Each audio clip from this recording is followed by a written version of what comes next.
ഗുരുവായൂരപ്പൻ്റെ തിരുനടയിലെല്ലാം മറന്നിരിക്കണം.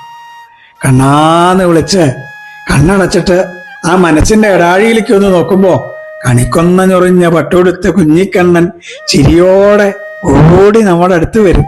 നമ്മളെ കെട്ടിപ്പിടിച്ചിരിക്കും. അവന്റെ പുഞ്ചിരിയും അവന്റെ കളിതമാശകളൊക്കെ കണ്ടോണ്ടിരുന്നാ മതി. പുറകെ ഓടിയാൽ അവൻ ഗുരുഭവനപുരത്തിന് പ്രദക്ഷിണം വെപ്പിക്കും, രുദ്രതീർത്ഥത്തിൽ മുക്കും, മമ്മിയൂരപ്പന്റെ ഭസ്മം തൊടിയിക്കും, പാർത്ഥസാരഥി ക്ഷേത്രത്തിൽ കൊണ്ടിരുത്തി നമുക്ക് ഗീത ഉപദേശിക്കും. അല്ല, മിണ്ടാണ്ടിരുന്നു വെച്ചാലും വലിയ ഗുണമൊന്നുമില്ല. പൂജയ്ക്കിരുന്ന് വില്യമംഗലത്തെ ഉപദ്രവിച്ച പോലെ നമ്മളെ ഉപദ്രവിക്കും. ചീത്ത പറയാൻ പുറപ്പെട്ടാൽ കുറൂരമ്മയുടെ പോലെ നമ്മുടെ കാതിൽ ഊഞ്ഞാല് കെട്ടി ആടും. സ്നേഹിക്കാൻ പുറപ്പെട്ടാൽ ഗോപികമാരെ പോലെ നമ്മളെ കെട്ടിപ്പിടിച്ച് ഉമ്മ വയ്ക്കും. മനസ്സാവുന്ന കരിക്കലം കൊണ്ട് അവനെ അടച്ചു വെക്കുക, അത്രേ വഴിയുള്ളൂ. എന്നിട്ട് ആരും കാണാണ്ട് ആ കരിക്കലത്തിനുള്ളിലേക്ക് പതുക്കെ നമ്മൾ നൂണ്ടു കയറണം. അപ്പോ നമ്മളും ഗുരുവായൂരപ്പനും മാത്രമാവും.